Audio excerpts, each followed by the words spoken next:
راديو إيرنا راديو إيرنا كاب كتما باريس محلالة في إرتورن غازت إنياتا زدالو نتا راديو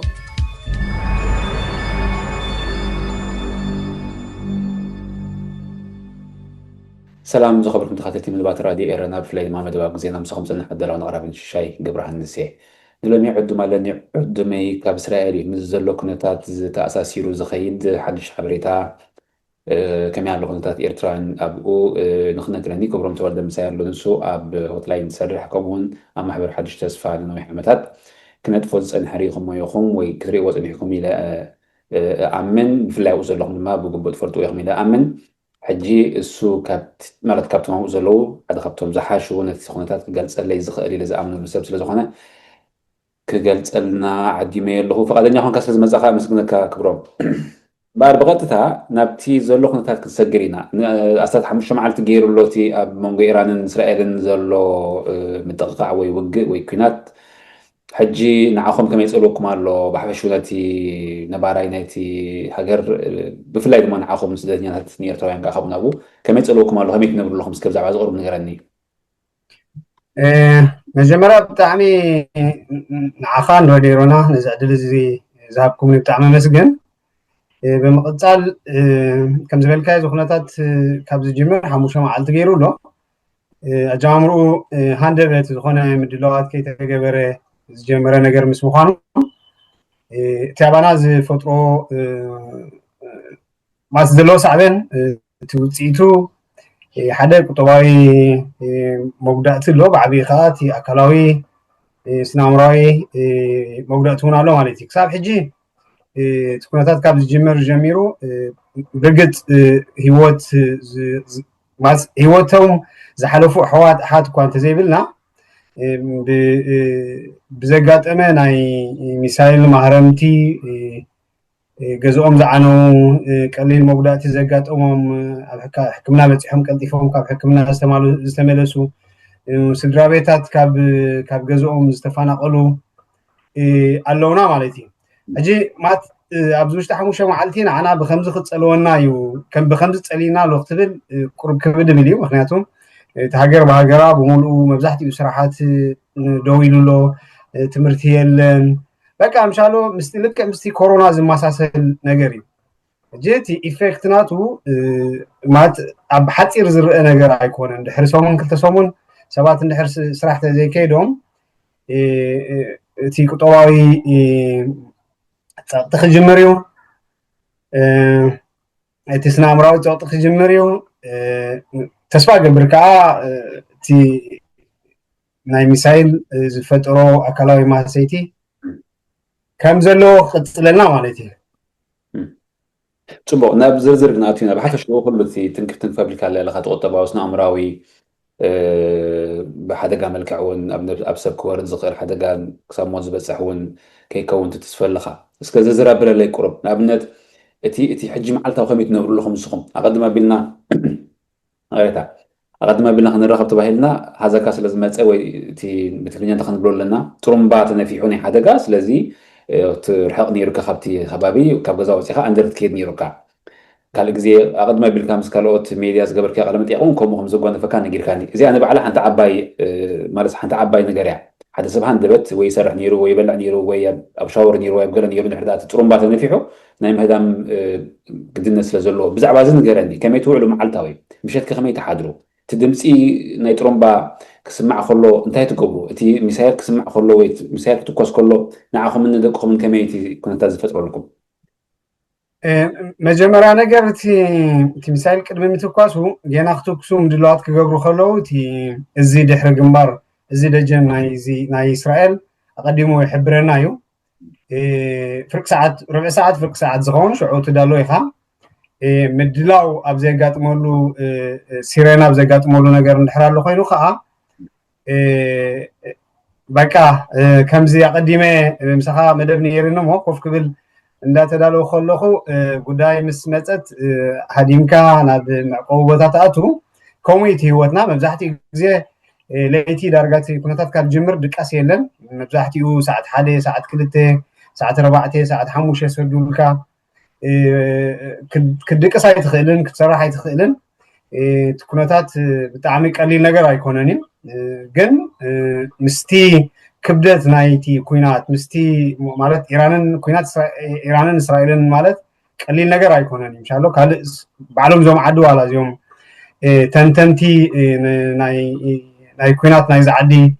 ክዘረቡ ከለው ከምዛ ኣይተጸበይዎን ማለት ኣብ ሓደ መዓልቲ ዓሰርተታት ፖሊሶታት ክወድቁ ክርዩ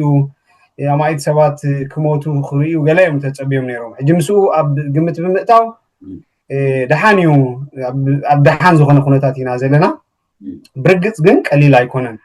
ያ ዳርጋ ማለት ህይወትና ከምኡ ዋላ ሕጂ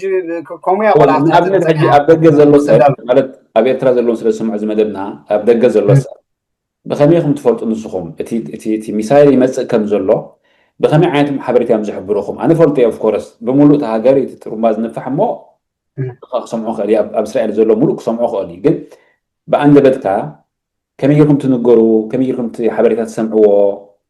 ከም ዝበልካ ፍርቂ ሰዓት ዝኾኑ መዳለዊ ዕድል ኣለና ትብለና ኣለኻ እንድሕር ካብቲ ከባቢ ኣንደር ዘለዎ ርሑቕ እንድሕር ነርኩም ከንታይ ትገብሩ እንድሕር ኣካለ ስንኩል ኮይኑ ከንታይ ይገብር እዝታት ቁርብ ኣብርሃለይ ያ ሕጂ እንታይ መሲልካ መጀመርያ ነገር እቲ መጠንቀቕታ ዝስደድ ናብ ነብስ ወከፍ ቴሌፎን ስማርትፎን ዘሎ እቲ ኣፕሊኬሽን ይሃለዎ ኣይሃለዎ ብዘይገድስ መጀመርያ እቲ መዳለዊ መጠንቀቕታ ስደድ እዩ ሕጂ ኳ ሓቂ ሓሽታ ናይ ፍርቂ ሰዓት ኣውሪዶም ኣለዉ ናብ 10 ደቂቕ ቀይሮም ኣለዉ ዝኾነ ንዖም ዝረኣዮም ነገር ስለ ዘሎ ክኸውን ይኽእል እዩ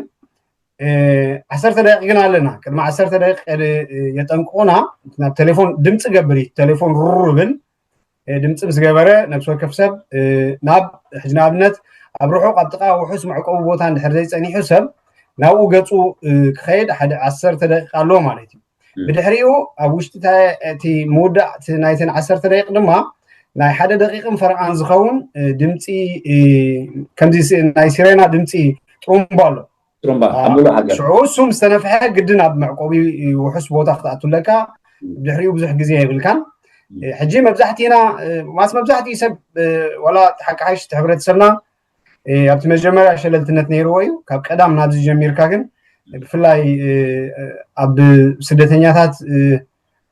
ከምዚ ናይ ምፍንቓል ቀሊል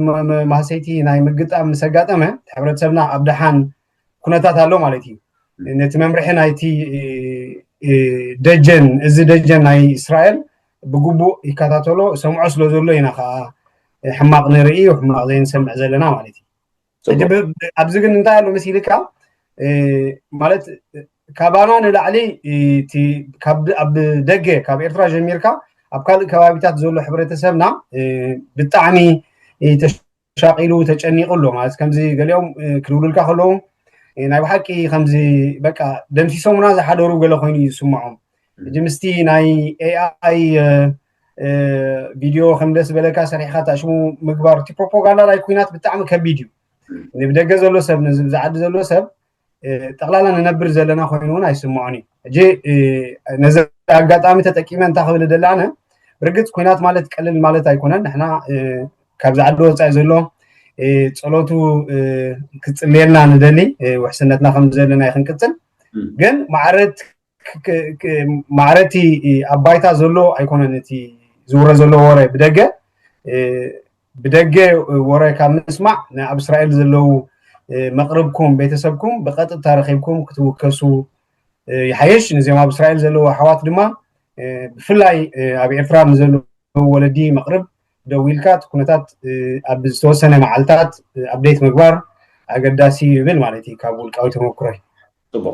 ፅቡቅ ሕራይ እቲ ናይ ስራሕ ምፍንቃል ወይ ማለት ጠጠው ዝበለ ትካላት ናይ ስራሕ ኣሎ ብመጠኑ ዝቅፅል ከ ኣሎ ሕክምና መሳሊ ወይ ገለገለ ቤት ምግብታት እውን ኣሎ ዝሰርሕ ትምህርቲ ተዓፂሎ ንኣብነት ካልኦት ትካላት ተዓፂም ኣለዉ ኣብዚ ግዜ እዚ እቲ ነብስካ ምድሓን ቀዳምነት ዝወሃቦ ኮይኑ ግን እቲ ወላዲ እንታይ ይገብር እቲ ውሉድ እንታይ ይገብር ንኣታዊ ዝምልከትከ እንድሕር ቀፂሉ ከም ዝበልካዮ እንታይ ክፍጠር ይኽእል እንታይ መፍትሒ ክፍጠር ይኽእል ወይ እቲ ሽግር ናበይ ክብእስ ይኽእል እዚ ተቐንዲ ሽግር ናትና ክገርመካ ከምዚ መርበብ ውሕስነት ቁጠባ ዘይምህላውና እዩ ማለት ንሕና ኣብዚ ዓዲ ኩሉ ሰብ ከም ዝፈልጦ ሕጋውያን ስደተኛታት ማለት ሕጋዊ ወረቐት ተቐቢልና እቲዮም ቤዚክ መሰላት ዘለና ስደተኛታት ኣይኮናን ማለት ሓደ ስደተኛ ኣብዚ ዓዲ ኣብዚ ከምዝናትና ስታቱስ ዘሎ እንተ ዘይሰሪሑ በቃ ወላ ሓደ ከኣልዮ ዝኽእል ኣካል የለን ካብ መንግስቲ ክወሃቦ ዝኽእል ናይ ዌልፌር ይኹን ናይ ካልእ ደገፍ የብሉን እጂ ምስ ከምኡ ንሕና ልክዕ ከምቲ ቅድሚ ሕጂ ማለት ኣብ ኮሮና ዝኾነ ሓጋዚ ስለዘይነበረና ብዙሓት ዓሰርተታት ዝቁፀሩ ንጡፋት ኤርትራውያን ኣሕዋት ዝቆሙ ሓይሊ ዕማም ቆይሙ ነቲ ናይ ብሰንኪ ኮሮና ዘጋጠመ ናይ ቁጠባ ክሳራ ናይ ጥዕና ክሳራ ናይ ስነ ኣእምሮ ፅቕጠት ገለ ንዕኡ ክንብድህ ክኢልና ኢና ሽዑኡ ኣብ ባይታ ብእስራኤላውያን ብገበርቲ ሰናይ ዝመፀ መግብታት ንምዕዳል ብኡ ቢሉ እውን ኣብ ሽሉኻን ኣጎል ኣብ ጣውላ ናይ መንግስቲ ኣድቮካሲ ምግባር ሽግራት ናይ ሕብረተሰብና ብምእካብ ኣብ ከምዝን ተሸጊሩሉ ሕብረተሰብና ብምባል ዝተኻለ መጠን ሽዑኡ ክንሕግዝ ክኢልና ኢና ማለት እዩ ኣምላኽ መስገን ከዓ ብዘይ ዝኾነ ኹን ጉድኣት ናይ ኮሮና ወፂናዮ ሕጂ እውን ልክዕ ከምኡ እዩ ማለት ብዘይካ ንሕና ነዚ ሕብረተሰብና ብዘይካ ባዕልና ወላ ሓደ ሰብ የብሉን የብልናን ንዕኡ ኣብ ግምት ብምእታው ከዓ እዚ ኩናት ምስ ተጀመረ ንሓደ ክልተ መዓልትን ገለን ዝኸውን ንሕና ከም ኣባላት ማሕበር ሓድሽ ተስፋ ከም ሲቪክ ማሕበር ምስቲ ዘለና ተመክሮ ምስቲ ዘለና ቅርበት ነቲ ሲስተማት ናይ ዝዓዲ ኣብ ግምት ብምእታው ነዚ ኩነታት ብኸመይ ናሕዝቦ ብኸመይ ክንብድሆ ኣለና ብምባል ከም ማሕበር ሓደ ሓይሊ ዕማም ክነቁም መሪፅና ኣለና ድሮን ንዓቕሚ ኣለዎም ዝበልናዮም ኣሕዋት ኣሓት ትካላት ጥሩፋት ውድባት ምንቅስቃሳት ማሕበራት ሃይማኖታውያን ይኹና ወላ ፖለቲካውያን ንሓቶም ኣለና ኣብቲ ሓይሊ ዕማም ክፅምበሩና ነብሲ ወከፍ ሰብ በቢኣፍሉጡ በቢዓቕሙ እንድሕር ኣወፊዩ ነቲ ከጋጥም ዝኽእል ሽግር ክንሓልፎ ንኽእል ኢና ዝብል እምነት ኣለኒ ምናልባት ኣብዚኣ ብዙሓት ሕጂ ስለ ዝኾና ጀመርናዮ ዳርጋ ሎማዓንቲ ኢና ብወግዕ ንጅምሮ ዘለና ብዙሓት ዘይበፃሕናዮም ኣካላት ኣለና ብከምዚ ብሜድያ ክሰምዕዎ ከለዉ ከምዚ ካልእ ከይመስሎም ንኩሎም ዓቕሚ ኣለዎም ዝበሃሉ ኣካላት ወይ ውዳቤታት ንሕና ክንሓቶም ኢና ምሳና ክፅምበሩ ከም ኣብዚ ሓይሊ ዕማም ከበርክቱ ከም ምዃኖም ከዓ ንኣምን ኢና እታ ዘላ ግን ኣማራፂት እዚኣ ጥራያ ካልእ ዋላ ሓደ ኣማራፂ የለን እቲ ከጋጥመና ዝኽእል ቁጠባዊ ዕንወት ድማ ቀሊል ኣይኮነን ማለት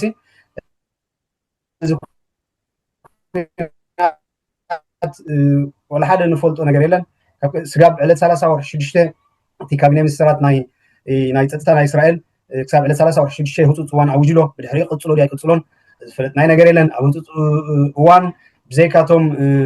ንሂወት ኣድለይቲ ዝበሃሉ ነገራት ከም በዓል መግቢ ዝሸጡ ሱፐርማርኬታት መድሃኒት ዝሸጡ ፋርምታት እንተዘይኮይኑ ካልእ ትካላት ክሰርሕ ኣይፍቀድን እዩ ቆልዑት ቀለልቲ ቆልዑት ኣይኮኑን ዘለውና ቆልዑት ኣብዚ ሰዓት እዚ ኣብ ገዛ ሒዝካዮም ክትውዕል ደገ እውን ከተውፅኦም ትሰግኣሉ እሞ ከዓ መብዛሕትኦም ደቅና ኣብ ዕድመ ጉብዝና ዝርከቡ ቆልዑት ብዘይብኡስ ናይ ቆልዑት ሽግር ኣብ ዝቐረባ ትከታተልዎ ትኾኑ ኢኹም ብጣዕሚ ኣብ በዳሂ ኩነታት እዩ ኣብፅሒና ዘሎ እጂ ምዚ ኩሉ ዓይነት ብድሆታት ኣብ ግምት ብምእታው ንባዕሉ እቲ 2 ዓመት ዳርጋ ዝኸውን ኣብ ውሽጢ ሕብረተሰብና ከይድ ፀንሐ ቁርቁስ እቲ ምስባር ማሕበራዊ እምነት ብጣዕሚ ዋሲ ቀሊል ኣይኮነን ሕጂ ነዚ ኣብ ግምት ብምእታው ኩሎም ሰባት ውልቃውያን ኣክቲቪስት ይኹኑ ፖለቲካውያን ማሕበራት ውድባት ምንቅስቃሳት ይኹኑ ሲቪክ ማሕበራት ይኹኑ ሃይማኖታውያን ማሕበራት ይኹና ነዚ ኣብ ግምት ብምእታው ንኩሉ ነገር ሕጂ ፖለቲካ ሃይማኖት ገለመለ ንፀግዒ ገዲፍካ ነዚ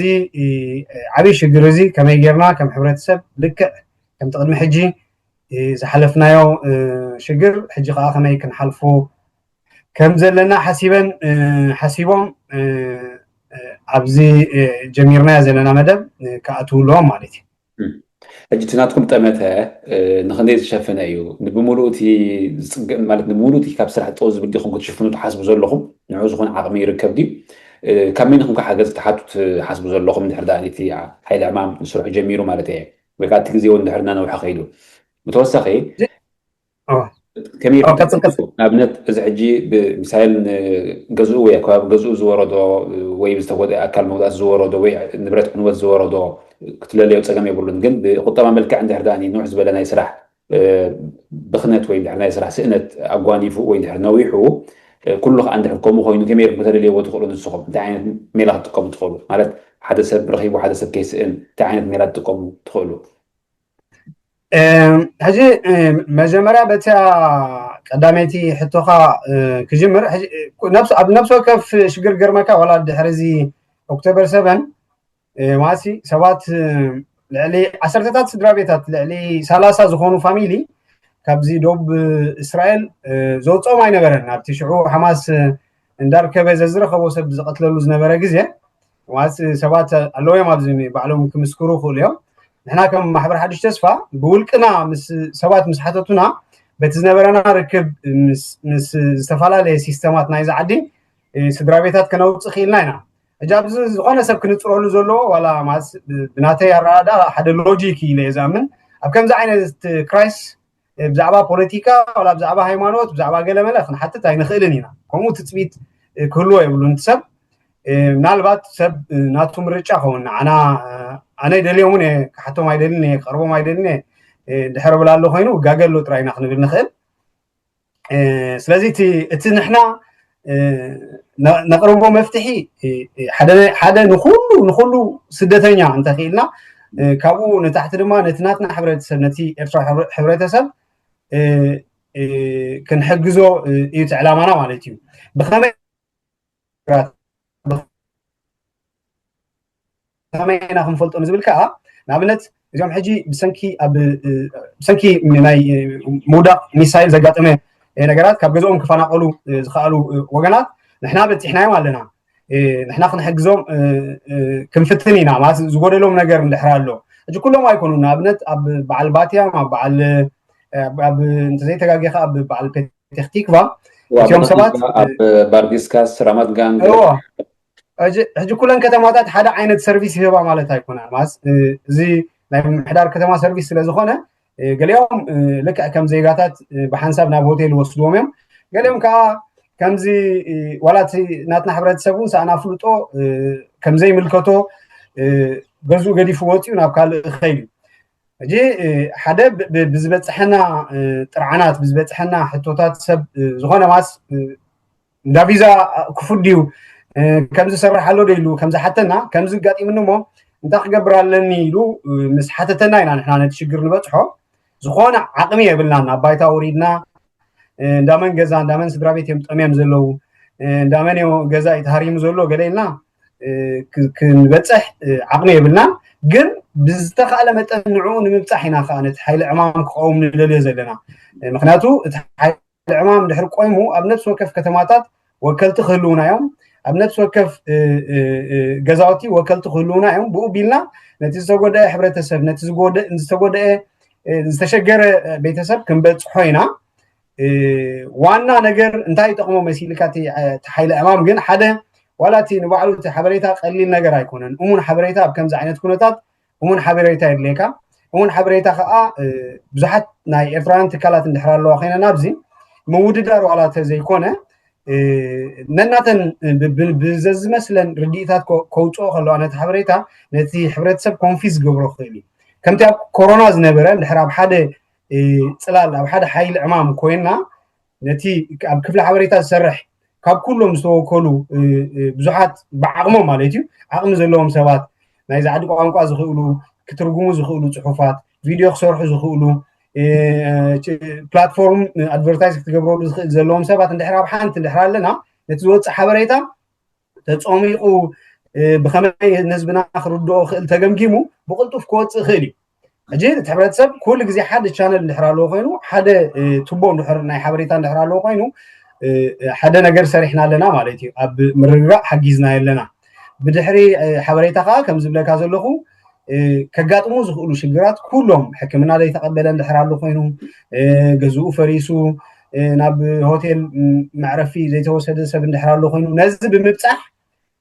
ናብ መምሕዳራት ከተማታት ደብዳቤ ምስዳድዩ በት ዘለና ቅርበት ናይቲ ሲስተም ንሕና ንነዊሕ ክንከይድ ስለ ዝፀናሕና ኮሮና ካብ ጅምር ጀሚርና ብፍላይ بخمي ناي ويلفر قداي كنبصحو نخيل بخمي ناي تعنا قداي كنبصحو نخيل بخمي ناي حبريتا قداي كنبصحو نخيل تمكرو لنا الناس لنا امن بستخاله متن نتشجر 100 ولا كوت زي فتحنايو شجر حبرتسبنا اب مقلال كنسرح نخيلنا زبل امنت علينا نهله تبقيسنا خا مالتي تي كنتات كاب جمر دارغا يدقسنا እናይ ምን የልኩም ዓወት መሰልጠን ምን የልኩም حتى ይቀጽለ ታርሒ አበቤ ቦታ ወሪድ ሎን ኤርትራን ዝምልከት ባሕፈሽን እስራኤላውያን ዝምልከት ከመይ ዘሎት ዝወርድ ዘሎ ሓደጋ ዝወርድ ዘሎ ሚሳይላት ከመዩ ሓደጋ ዝወርድ ዘሎ ዘሎ እስራኤላውያን ባሕፈሹ ነበርቲ ያው ዘሎ ማለት እዩ ኤርትራውያን ካብ ፍላይ ወይ አፍሪካውያን ካብ ፍላይ ማለት እዩ ክሳብ ሕጂ ክንምታይ ሓደጋ ዝወርድ ዘሎ ክትገልጸለይ ጽኒሕካ ቶም ተንተንቲ ናይ ፖለቲካሲ كنت تفرحنا يكون زبل قمت كم زنبورة مثلا ولا بو خلخون تا تفرح حجر إيران يرى بإسرائيلاوين تعمل تنقل على الفرح وازنا بالحجيجن نقرات غير ما لومو تنقيف كلين يركن سخمو قرب زعبا أو سخب لله. أوكي مجمع نجر أنت زي تجايك سبب ما عنت نقوله سرنا 4 إسرائيلاوين بمسائل ثقتينا مالو جي قصرهم مالت بتخيك اللي يفلتهم كا إيران كالوت أفريقيان ካልኦት ስደተኛታቱን ቀሊል ዝኾነ መጉዳእቲ ዘጋጠሞም ስደተኛታት ኣለው ገዞም ዝዓነወ ኣብ ማሕበራዊ መራኸቢታት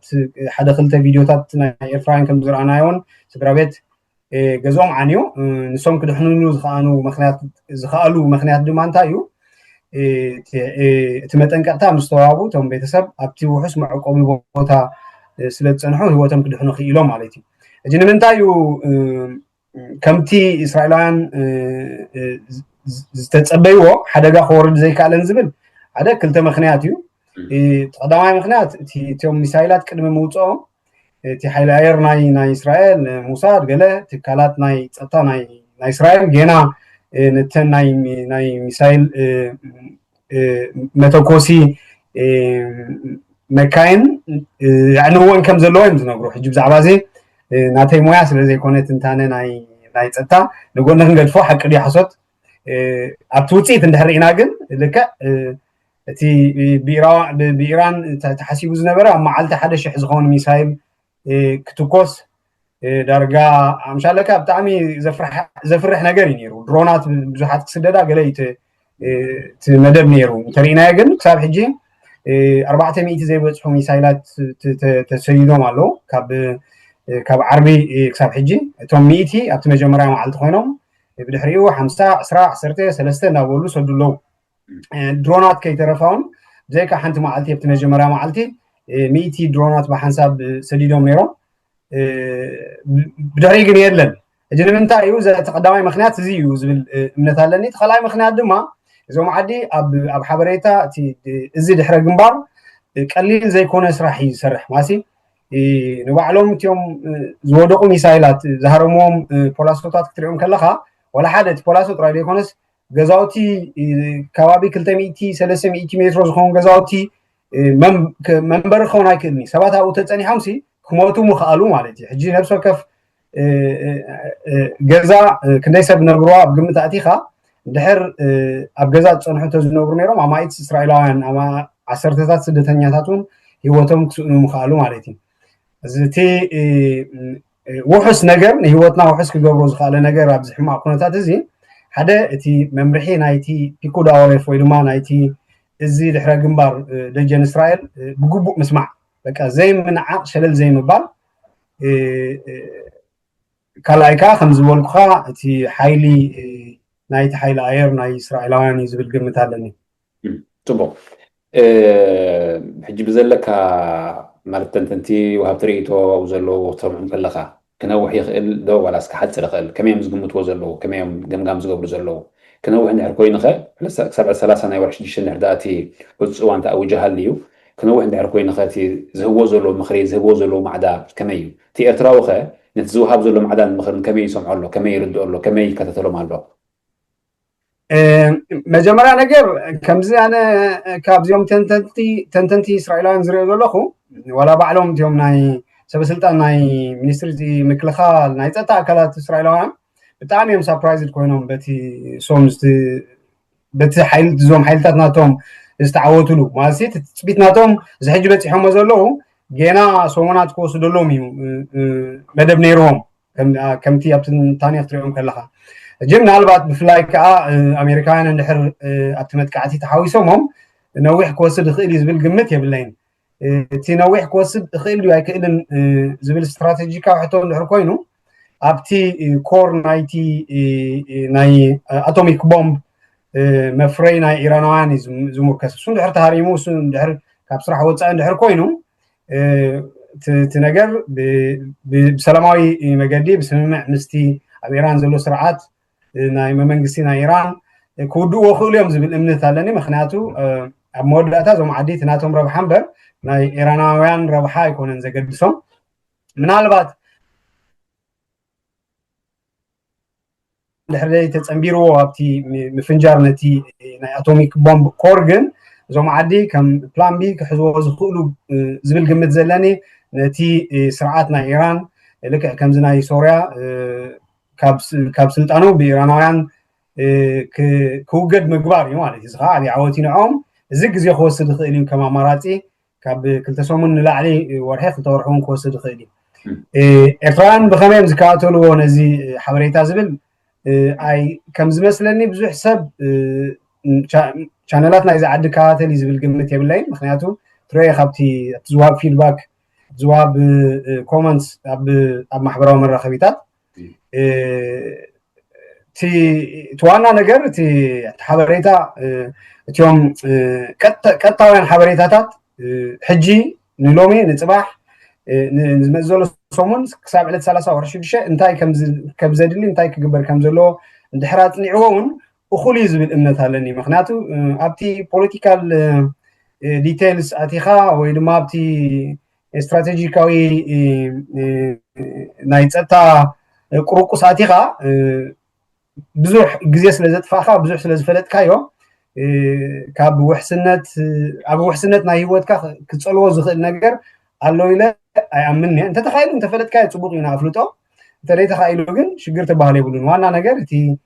يوم ممرحي حتى صرتي ممرحيات نايتي دجن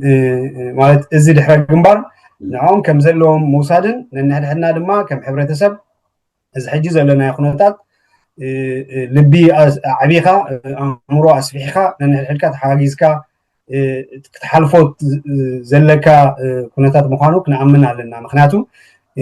بوليتيكا وقروقوس جيتشت زفطرو كيم رحاق مفتاح محبرة امنت كم زلو ابايتا كم زلو نأمنينا نزخن بدوهم دحر كوينا كن نعو بصقعي قديفنا ابز حج زلو ناي حدقا هتصوص كونتات كنستبهل او كنتكور علينا مالتي اوكي ابن اسرائيل عن بودكاست استفرالي انترفيوات نقلن كسمع كلخو هيوتهم درجه دحري اكتوبر شباب دا بوليوم زاربو دحريون كدميون دا بوليوم كفيلهم مزلو ان خريم كلخو عبي صلوا عبي سمبرات غني فلوم الله حجتي ولا سنا مراو خنتاتهم سي ابوز تمركو سخوين قدم دحريتن يسوع كريستوس كم نبرون احنا سمكا قدميتن دحريتن اكتوبر شباب مزلو اذا ما لسنا مراو خنتات نايتهم حزبي تفليلو مالتي بحجون اندحر داني زلو كنتات هاديو بصبق بقولتك هذا تسفان نقبل دحريو اتسنا امراوي كنت نايت حزبي جينا مفواسيد اليوم حجازيد اليوم مالتي اسرائيلاويان نبعلهم بت زلوم ميلاد بت زلوم تمكرون يقبروا ويب نفسهم يحويهم اتراويان ابز قداي زي انت قبروا يخولوا تقبروا لهم كاب اسرائيلاويان حجز كروه بخولوا اليوم ما تي ليت تسمدوا زلهم ليت تسمعوا زلهم دمت انت خصنسي ابز قصل هيوتكم قليل سمبرات كم زي كونه فروت نغاري حج نزز فوس ميكانيزم نزز فوس ميلاخه كاب اسرائيلاويان كروه بخولوا اليوم ولا اسرائيلاويان نفسهم تريحهم قبروا ويسخم تحت قبر تخرب زعباز خمس عينات فوس هذا حرتي كونتات يا اخي قرميكا مالت كمزي عينات ايفكت لك خمزي ناي كورونا ابنت مابي حجي انت عادي مسيريكا مبزحتيو نزي خمزي عينات حيلي ران زقبروا سبات مالت ولا أولاد معبر حديش تسفى مويا هلينا جنزب تخفيلنا أقمى هلينا كل ناينابرا تاشمو كرسة هلينا قال يكون لك أنا خمتي حبرت سبنا هنا ماسي نقول خم حبرت سبنا نبارابر بتي ستاتوس زفطو صلوا لك كم حبرت سبنا تصلونا جلس لزخونه لك كم تي كورونا بتقداماي كلاي سالساي معبل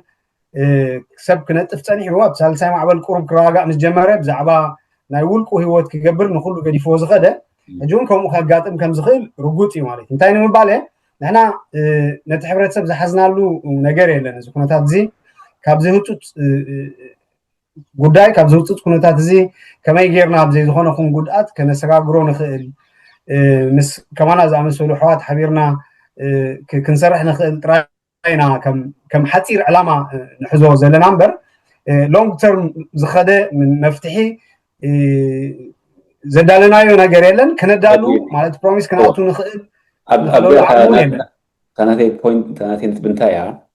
كمتي اسرائيليين نفسهم كفوسو زخدوا من قدن زختلوا وجوابن زفتنوا فتنان اب ارتراويان كخم عين فتنه يفتندو وي ارتراويان دم اسرائيليين كحطوهم سميا حطوهم ما حجز كرهبو وي كاسرائيليين دم نعوم تمسدنياتنا بقمه اتيوم نزغ دايزي اتكروخ قبرلو ابزغ دايزي كمي خوني خيل كاتقمت نسخان نسخم سو سنو سبات توسونو نطفات سبات لزخونكم نقول له تبصحوا لي تقولون يخم قد تسرائيل او حبرتسب اتي نبعلو نبسو خفوس قبرو زلو ميكانيزم وميلا ابتم سدنيات كخبرو يخيل دو كومون خقبر ولا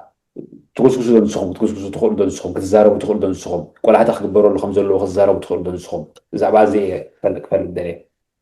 يا انا ترديك عجيب باسرائيلان ببعلهم فلاي بمنغستي كمت زخل حاجه زالو الى امن يعني معناته اتزلو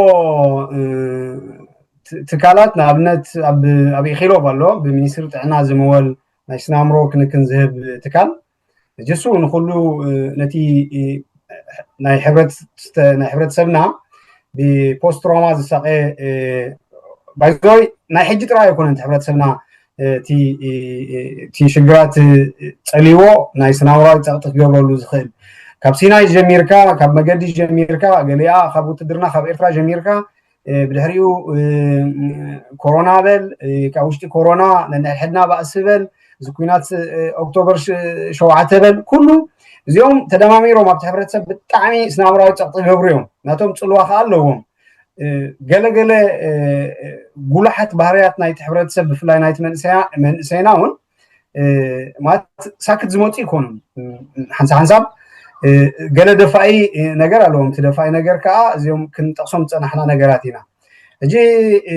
ድሕሪ ኩናት ከመይ ዓይነት ክንክን ክወሃቦ እዩ ብከመይ ክትሓዚ ንዝብል በቃ ንሕና ከም ብዙሕ ትፅቢት የብልናን ካብ መንግስቲ ግን كم سبات كم طروف محبر ندخلوا زخيل شجرات من تاشمو سري أقولت نخركب بتم زلنا channelات كنت أرينا كنت كمولهم كنفتنينا ساعتها نقبر كنفتنينا تسفان قبر كاز حجزلو ننقستي مالت ناي إكستريم يمانوي مرقت زلوه قبل لنا زلو الرأي دحان زخونه منغستي كقوم دحر زخيناتمو بو بيلنا خا ناي تحبرتسب ناتنا حزبنا ناي نابرا كونتاتو كما حيشلو زخيل اغاطايمتات كنفطر مالتي تسفا قبرانا منهم وصلنا من سلازي نوحك حزكانيه تا حزكا خايت مصنا قديف كان كيتخيد ምናልባት ዝልቀስክዎ ክትቀሳሎ ትብሎ ኣብኡ ዘለዉ ክሰምዕዎ ኣለዎም ትብሉ እንድሕር ኣሎ ኮይኑ ተወሳኺ ወይ ከዓ ኣብ ደገ ዘለዉ ኤርትራውያን ክሰምዕዎ ኣለዎም ትብሎ ነጥብታት እንድሕር ኣሎ ክትጠቅስ ዕድል ክበካ ተዘይኮይኑ ግን ኣነ ወዲኤልኩ ይቐኒለይ ዘይተጠቕሰ እኳ ደይኮነ ኣድምቕ ኣቢለ ክላብዎ ዝደሊ ነገር እንድሕር ኣሎ ኮይኑ መጀመርያ ነገር ካብ እስራኤል ወፃኢ ዘሎ ህዝብና ብዙሕ ክሻቕል የብሉን ማለት ኩነታት ከም ዝበልኮ ቀሊል ኣይኮነን ኩናት ማለት ኣብ ገዛ ምዕፃው ገለ ግን ኣብ ህይወትና ማለት ማዕረኽነቲ ብማሕበራዊ መራኸቢታት ወይ ብካልእ ናይ ዜና ትካላት ኢቭን መንግስታውያን ትካላት ከም ናይ ባዕሊ ኢትዮጵያ ገለ ዝረኽቦ ከምኡ ይኮነን ከምቲ ዝውረ ገለ ይኮነን ሰብ ካብ ናብ እውን እንቀሳቐስ ኢና ብዙሓት ሰባት እውን ስራሖም ዝሰርሑ ሰባት ኣለዉ እዮም ስለዚ ሕብረተሰብና እሙን ሓበሬታ እንድሕር ደልዩ ናብ መቕረቡ ብምድዋል ሓበሬታ ረኺቡ ክረጋጋእ ክእል እዩ እታ ክገብራ ዝኽእል ካብ እስራኤል ወፃኢ ኮይኑ ከዓ ጸሎት ክሕግዘና ኣብ ዝግበሩ ጎስጓሳትን ነቲ ሕብረተሰብና ከምቲ ቅድሚ ሕጂ ማለት ናይ ደገ ፅልዋ ይፀልዎ እዩ ነዚ ኣብ እስራኤል ዘሎ ሕብረተሰብና እቲኦም ከጓንፁ ዝኽእሉ ከሰሓሓቡና ዝኽእሉ ዛዕባታት ገዲፎም ብዛዕባ ውሕስነትና ብዛዕባ ሕጂ ዘሎ ኩነታት ከመይ ጌርና ንሓልፎ ክንሓስብ ከታብዑና ናብ እስራኤል ዘሎ ሕብረተሰብና ከዓ ሓደ እቲ መምርሒ ናይቲ እዚ ድሕረ ግንባር ማለት ደጀን እስራኤል ፒኩድ ኣውረፍ ብግቡእ ክሰማዕ ኣለዎ ሸለል ክብል የብሉን ደቁ ክከታተል ክኽእል ኣለዎ እቲ ዓቕሚ ዘለዎ ኣብዚ ከምዚ ዓይነት ኩነታት ዓቕመይ ከበርክት እየ ዝብል ከዓ ንማሕበር ሓድሽ ተስፋ ብመሰንጀር ናይቲ ፔጅ ናትና ኤርትራያን ኒው ሆፕ ኦርጋናይዜሽን ዝበሃል ብኡ ክረክበና ክእል እዩ ቴሌፎነይ ዝፈልጥ ቴሌፎን ናይ ኣባላት ማሕበር ሓድሽ ተስፋ ዝፈልጡን ክረክበና ክእል እዩ ንሕና ከዓ ነብሲ ወከፍ ሰብ ዓቕሙ ብመሰረት ብቕዓቱ ደረጃ ብምውዳብ ኣብ ከድማዕሉ ዝኽእል ሰኺዕና ነቲ ናይ ህፁፅ ኩነታት ሓይሊ ዕማም ኣብ ምምሕዳር ዓቕሞም ኣብ ምብርካት ክንሕግዞም ንኽእል ኢና ዝኾነ ኩን ሰብ ገዝኡ ተሃሪሞ ድዩ ካብ ገዛ ውፃእ ተባሂሉ ድዩ ዝኾነ ኩን ሰብ ምዚ ኩነታት እዚ ዝተሓሓዝ ፀገም ዘለዎ ኢቭን ናይ ቁጠባት ፀገም ሲንግል ማዘርስ ዝብላዕ ዝስተ ዘይብለን ዝሽገራ እንድሕር ኣለዋ ኮይነን ከዓ ክረኽቡና ኣለዎም ኣብዚ ከስተውዕለሉ ዘለዎ ማለት ዝሓዝናዮ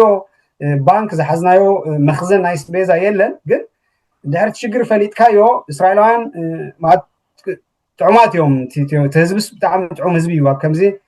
ክተሓበር ዝኽእል ክሕግዝ ዝኽእል ህዝቢ ስለዝኾነ ንዕኡ ከም ሓበሬታ ሒዝና ነቲ ዝተሸገሩ ሰባት ኣብ ምፍታሕ ብዘለና ዓቕሚ ክንፅዕር ምኳንና ፈልጥ ሳልሰይቲ ለብዋ ከዓ እቲ ቅድሚ ዕለት 13 ወርሒ 6 ዝነበረ እዚ ዶበይ ዶብካ ፖለቲካ ናተይ ናትካ ገለ ዝግጭት እዚ ንግዚኡ ንጎኒ ገዲፍና ኣብ ከባቢና ዘለው ኣሕዋት ኣሓት ዝተሸገሩ ዝተፀገሙ ኣብ ምሕጋዝ ኣብ ምድጋፍ ከም ቀደምና ሓቦ ክንብል ፅዋዕ ማለት እዩ ሓኻ ቴንኪዩ ሽሻወይ ኣዘይ መስነካ ስለቲ ዝሃብካና ሓበሬታን መረዳእታን ስለቲ ነዊሕ ዓመታት ትገብሮ ዘለኹም ኣበርክቶን ክብረታ ሃበለይ ኣነ እውን ኣምላኽ ምሳኹም ይኹን ኣምላኽ ፅላሎም ብረልኩም ክሳብ ዝቕፅል ንራኸብ ሰላም ምሽት ንዓኻ